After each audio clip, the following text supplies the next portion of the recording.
Hi guys, I'm going to recap a 2021 American crime horror mystery film, called Malignant. This film tells the story of a woman who is paralyzed by shocking visions of a grisly murder, and her torment is exacerbated when she discovers that this waking dream is a terrifying reality. What kind of dream did she have and what happened to her? Let's find it out. One day, at the Simon Research Hospital in 1993, a psychiatrist named Florence Weaver is making a video about a patient named Gabriel who is getting stronger and more evil every day. Moments later, she is told by Dr. Fields about Gabriel's rampage. He can't be subdued with medical devices as he can control electricity, making things worse for the doctors. Dr. Weaver orders the security guard to immobilize him with a stun gun, but his hand is sadistically broken by Gabriel. With his bravery, Dr. Weaver inevitably has to act alone and manage to subdue him. Upon entering the room, several nurses there have been killed by Gabriel. Suddenly, Gabriel sends his voice through a radio transmitter, saying that he wants to kill them all. Therefore, Dr. Weaver orders her colleagues to tie up Gabriel and say that it is time to cut out the cancer in Gabriel's body. In the present, Maddie is a working wife who is expecting her first child. She lives with her unemployed husband named Derek, who spends his days watching TV. An argument ensues when Derek is fed up with Maddie's pregnancies, which always ends up with miscarriage. Maddie still wants to keep the pregnancy going, but Derek is annoyed with all the troubles caused and bangs her head against the wall and punches her in the stomach when they are fighting. Maddie immediately locks her bedroom door for fear of her temperamental husband. Night comes, and Derek is awakened from his sleep by the sound of a blender in the kitchen suddenly turning on. He also sees an open refrigerator and is surprised by the sound of the TV being very loud even though no one is watching it. Suddenly behind him, a black figure appears and kills him, but it turns out that it is just Maddie's dream. When Maddie wakes up, she bleeds after Derek banged her head last night. Maddie leaves the room and looks for Derek. She sees Derek has been killed brutally, like what happened in her dream. The figure appears and continues to chase Maddie and breaks down her bedroom door, causing her to faint. Not long after, the cops come to her house to investigate what happened. Two detectives named Cocoa Shaw and Regina are surprised to see Derek's body. On the other hand, Maddie has been taken to the hospital and is accompanied by her sister named Sydney. When she wakes up, Maddie is very sad, not because of her husband's death, but because she has lost her baby once more.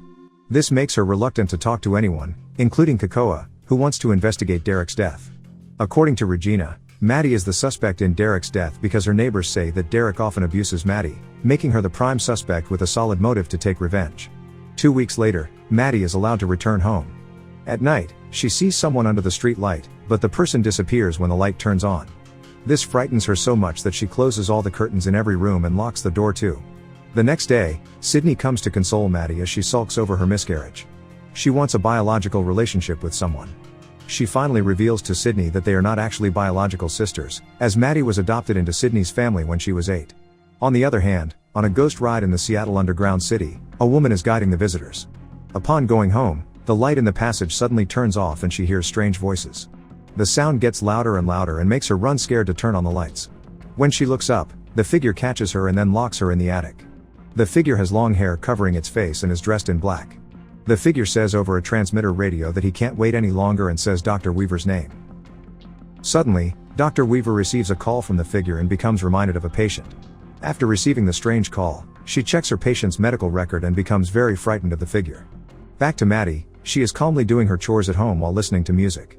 However, she sees the figure running very fast upon going downstairs. As she is about to do the laundry, she sees Dr. Weaver at the glass door of the washing machine. Dr. Weaver asks why Maddie is at her house. Then the figure drags Dr. Weaver's head away. Surprisingly, Maddie becomes startled and the house turns into Dr. Weaver's house. Maddie sees for herself that the figure is killing Dr. Weaver sadistically, but again Maddie wakes up and finds that she was only dreaming. The next day, the cop discovers that Dr. Weaver has died in her own house. They find an item belonging to Dr. Weaver which the perpetrator allegedly used to kill her. Cocoa and Regina also find a photograph of a woman who is Dr. Weaver's patient. They think maybe Dr. Weaver's death has something to do with the girl in the photo. At the police station, Cocoa asks his partner to investigate the photo he found and makes the face on it 30 years older, to find out who she is at the moment. On the other hand, Dr. Fields, who was once a colleague of Dr. Weaver, is surprised to see a drop of blood on the floor leading to the wardrobe. When he finishes cleaning it, he is about to go to bed. Maddie, who is sleeping, is surprised to see him sleeping next to her. Again, Maddie is startled and her house turns into the old man's apartment. She has another vision through her dream that the old man is killed by that figure while she is sleeping. Maddie awakens from her nightmare and tells Sydney that she isn't dreaming. She sees the figure that has killed Dr. Fields all too clearly. The next day, Maddie and Sydney go to the police station with Kakoa and Regina to tell them that she has a special vision of a recent murder case through her dream. Maddie also reports a murder across the street from Silvercup's apartment on North Beacon Hill. They seem to doubt her words and think she is just delusional. However, Sydney keeps convincing them, and eventually, they all investigate it. When Kakoa and Regina enter Dr. Field's apartment, they see that he has indeed been killed very miserably. After that, they all return to the police station to investigate deeper into the case. Maddie also sketches the killer's face based on her vision. While she is in the toilet, the lights suddenly go out and she receives a call from an unknown number. It turns out that the caller is that figure. The figure calls her Emily, saying that it's her real name. He also says that he is always in Emily's head and he will take his revenge on those who hurt him long ago. Finally, Maddie finds out that the figure's name is actually Gabriel, but she doesn't know him. When Kakoa finishes aging the face of the child in the photo, the child's face looks exactly like Maddie's. After leaving the police station, Maddie and Sydney go to their mother's house to ask if she has a sibling named Gabriel. The mother is shocked and then shows them their old video. In the video, it's clear that Maddie liked to talk to herself and mentioned Gabriel's name, even though there's no one named Gabriel. However, they didn't mind it and thought that Gabriel is only Maddie's imaginary friend. At the police station, Kakoa opens Dr. Weaver's file which contains a flash drive with a patient's name on it. Upon checking it, there is a photo of 3 doctors who used to treat a patient named Emily. 2 of them, Dr. Weaver and Dr. Fields, have been killed. The detectives expect the 3rd doctor, Dr. John Gregory, to be the next victim. As Maddie is washing her face, she sees Dr. Gregory's face in the mirror. A similar incident occurs again when her bathroom turns into Dr. Gregory's. She has another vision when Dr. Gregory is soaking in the bath. Meanwhile, Kakoa runs to Dr. John's residence to save him. When he opens the bathroom door, apparently Dr. Gregory has been killed. When he wants to check it out, Maddie warns him that the figure is still there but Kakoa can't see or hear her. He is attacked by the figure, causing a fight to occur there. He manages to shoot him but the figure runs away from there and a chase ensues. The figure runs towards the cellar to hide.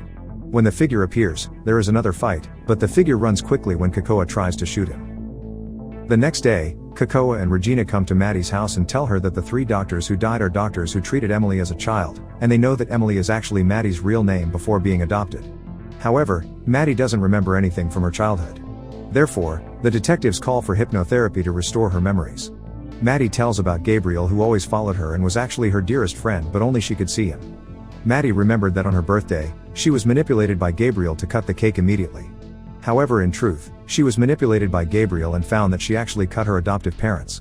Luckily, the mother soon woke up and Maddie snapped out of her sight. Now, Maddie can remember what happened in her childhood and why she is often blamed in the past. Meanwhile, the woman who is still being held captive manages to escape from the bonds and try to escape. However, she accidentally steps on the ceiling of the house and falls into a room that turns out to be Maddie's own house. The 5 of them become very confused upon seeing the kidnapped woman in Maddie's attic. Because of that incident, Maddie is arrested by the cop because she is accused of kidnapping. In the attic, the detectives find the missing black robe and the weapon the figure used to kill Dr. Weaver. Later, the detectives interrogate Maddie and accuse her of being the perpetrator but Maddie says that it is Gabriel, not her. The detectives don't believe her and think Maddie is just lying.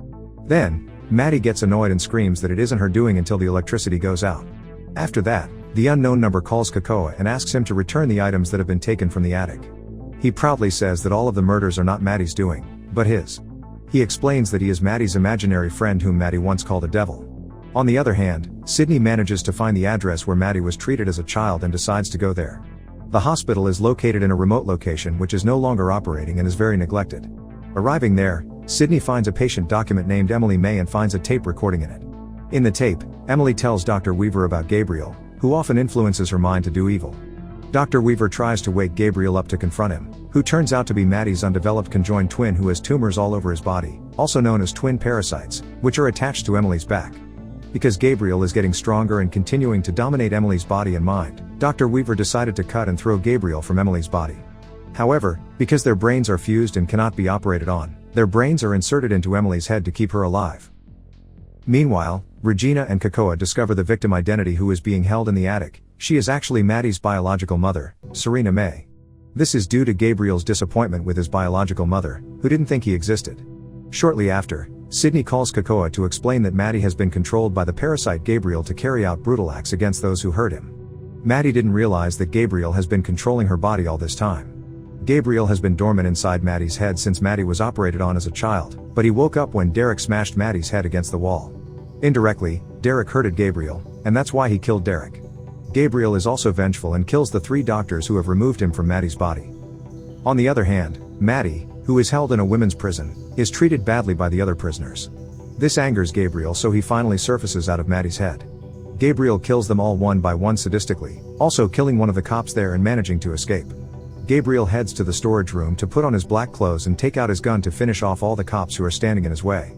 Gunfights ensue, but Gabriel, who is just too strong, manages to ward off everything and kill everyone there. Later, Kakoa and Regina arrive to stop Gabriel's brutality. When Kakoa wants to shoot Gabriel, he sees Maddie's face closing her eyes. Immediately, Maddie, who is sleeping in her mind prison, realizes that the people around her have been killed by Gabriel through her body without her realizing it. On the other hand, Sydney goes to the hospital where her mother is being treated but is not allowed to enter by the officers there.